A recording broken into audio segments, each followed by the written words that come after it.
Golly. Folks, I'm sorry about opening up a video like this in this manner, but what had happened, I just got here, baited up,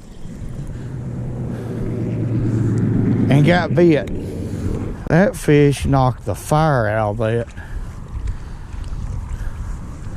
He ain't no giant, but from the bank, this is a lot of fun, folks. Water's real clear. We hadn't had no rain in a while. Not a real big rain. So the river's getting real clear. That's a nice one to start off. Quit. No. You don't do that. I tell you, one just that size right there will bite the far out of your finger. Ow, he's biting the far out of me. Let me get this hook out. I'm gonna show y'all what we're doing. Let's let him go. Hey, ow! I'm not kidding about that. Let's let the darn thing go, folks. Look at him. There he goes. That water is super clear, ain't it? All right, let's talk about it. Okay, folks, I'm using a Gamakatsu inline octopus circle hook. It's a 5/0 hook. They're becoming my favorite hooks. They're so sharp. Now, there's 3 different species. The reason why I'm using such a small hook, folks, is because we could catch all 3 species here, especially this area right here.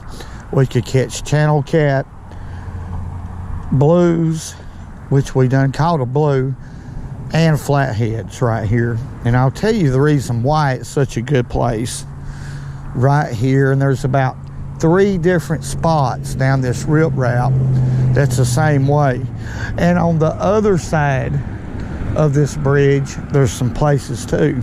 But anyway, I'm not going to have time to fish them all. I don't have but 2 or 3 hours to fish. But this is a 5/0 hook, and that's suitable for big fish, small fish. It's just a good size to use for all sizes. And I'm using 20-pound test red Cajun line and a hook and the bait, and that's it.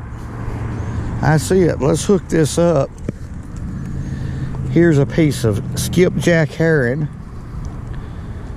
right here, and we're just going to hook him like that right there. Take the scale off, and that's about the same size bait that I just caught that blue on. Not a very big one at all. Now I have a Palomar knot tied here to the hook, and that's it. No weight, no anything. Now the reason why is because this is a very rocky area. The places I'm going to fish, I know where they're at in these spots, and I know the water depth. And on a long cast like this one right here, okay, which is a long cast, that cast is over about 25 feet of water. Okay, now it's going to take time without any weight or anything for that bait to hit the bottom, but it will hit the bottom because there's no current here right now. Very little. If they are, it's back current. They're not pulling any water. Now, that bait is going to hit about the break line after it settles, right where it starts falling off. That's where I want it. That's exactly where I want it. And there's a lot of rocks, like I mentioned out here, and the break line follows this rip route until it goes under the bridge. There's a big bridge up there. Then it makes a hard left. The creek does. So these fish are traveling this break line right here. All 3 species are. Hey, folks, we got a fish running. We got a fish running with this one. He's running sideways. There he is. He didn't go away from me. There's a few fish on this spot right here, no doubt. This feels like a blue cat, but not very big. Instead of going away from me, he cut a trail back to the left. You got to pay attention to that. They'll do that a lot of times. Yeah, it's a small blue.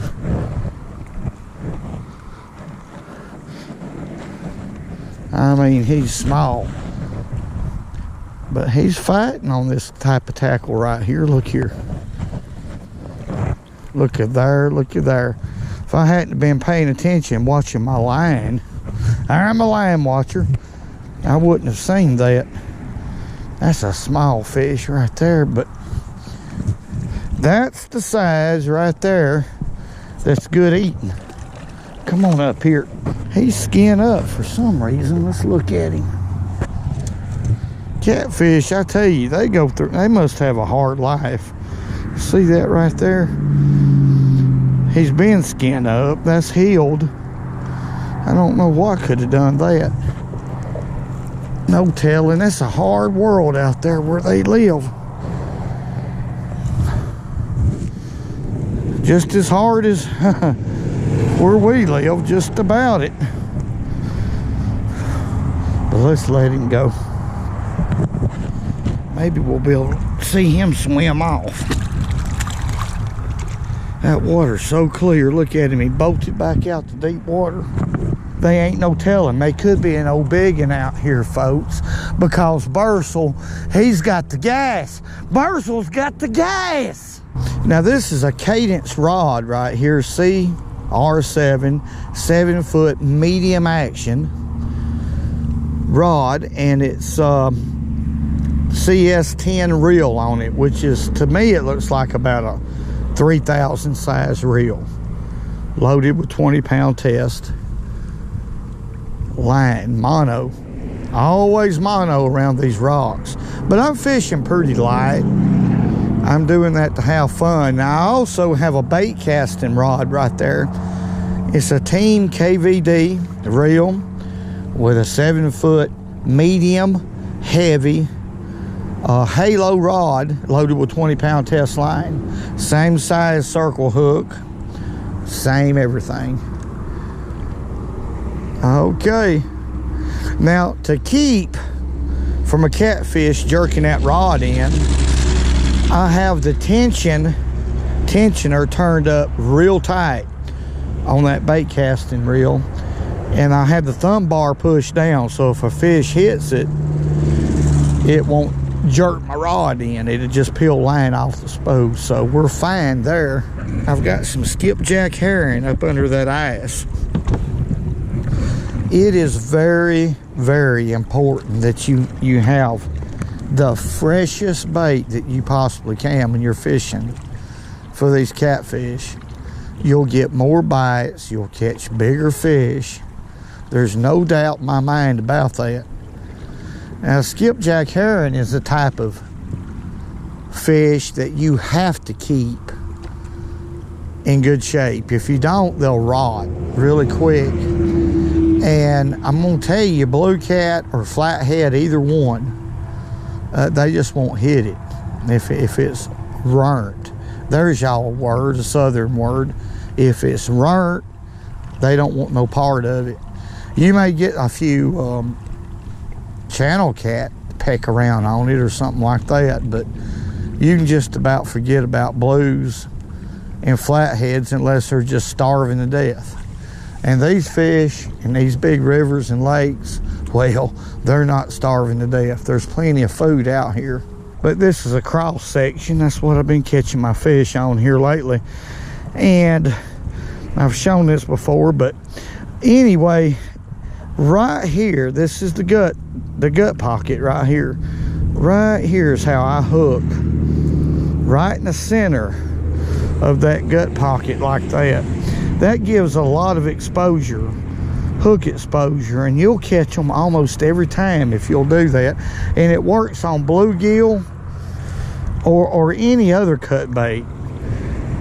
I mean, if you can use bluegill legally in your state, it'll work on bluegill or, my goodness, gizzard shad, whatever. Oh my, that fish is running like crazy, folks. Let's see what we got. Uh-oh, we got a good one right here. Boy, boy, boy. Well, he ain't big as I don't know. It's hard to say right now. Let me loosen this drag just in case. I moved spots. No, he ain't that big. Boy, that fish was heading away from me 150 miles an hour, folks. I had to move spots. It was getting too windy on the other side behind me to fish.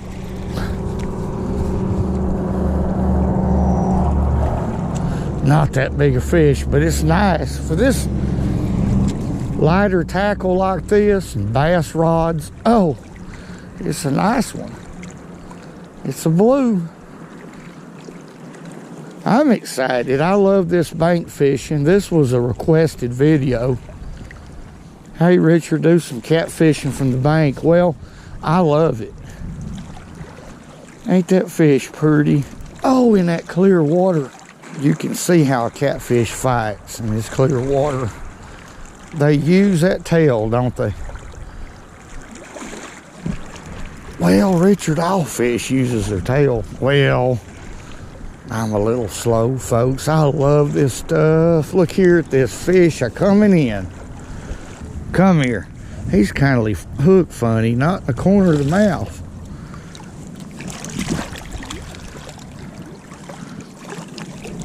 There you go, say ah. That's a nice little fish.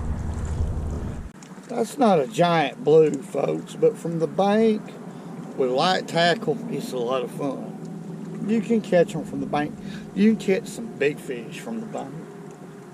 In fact, one never knows, but that must be a female fish. She ain't biting me. She's gentle.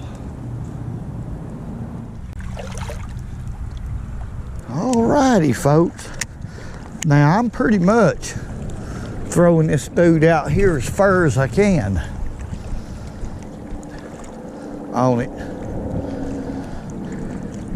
Them fish is way out in the underway. I had a peck on this one right here. I mean, he pecked the darn far out of it. Now right here is where it's been a couple years ago, I met Combat Carl right here, and I found a tater floating right here. I think it got caught up in that corner right there where that driftwood is. It's a pretty good sized tater. That's a great way to go about it. I tell you, just bait casting equipment like for bass is just to adjust this tight. Make a cast out there with your bait. When it hits the bottom, reel up the slack. And I'm getting a bite on this one right now. Push the thumb bar down and just adjust this to where when that fish takes off with it, it's not going to backlash. Too loose and it'll just make a bird's nest, and if you're not looking, it'll cause a knot in here and you'll lose your rod. But tighten it up, the spool tensioner, and kick it out of gear. Just lay it down, and you can see them do that. They don't feel any resistance. Let's see what we got.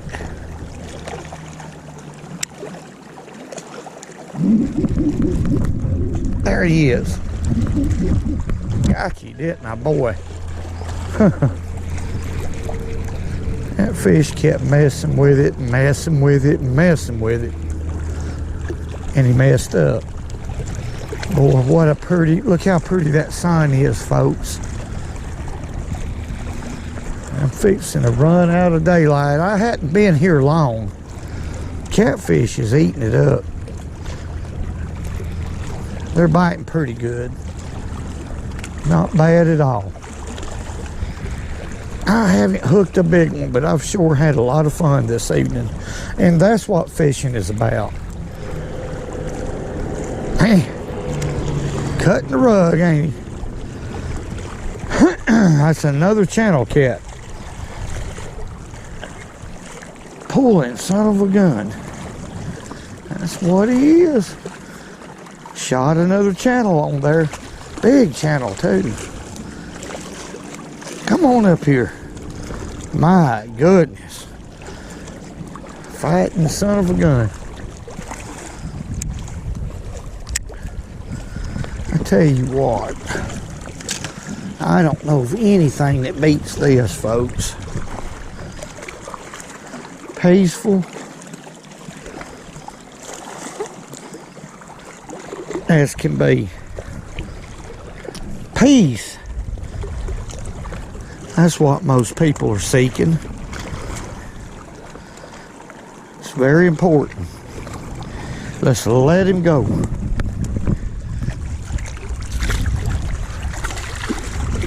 Look at him. He don't know what he wants to do. He's disoriented. There he goes.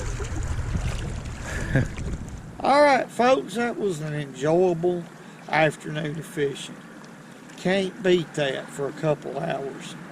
I'm going to tell you, there's nothing like the sport of fishing. And there's nothing like mountain oysters, grease gravy, and cornbread and a glass of buttermilk. That's what I have to look forward to here directly. I want to say God bless each and every one of y'all. Thank y'all for watching. Thank you for everything y'all do. Hey.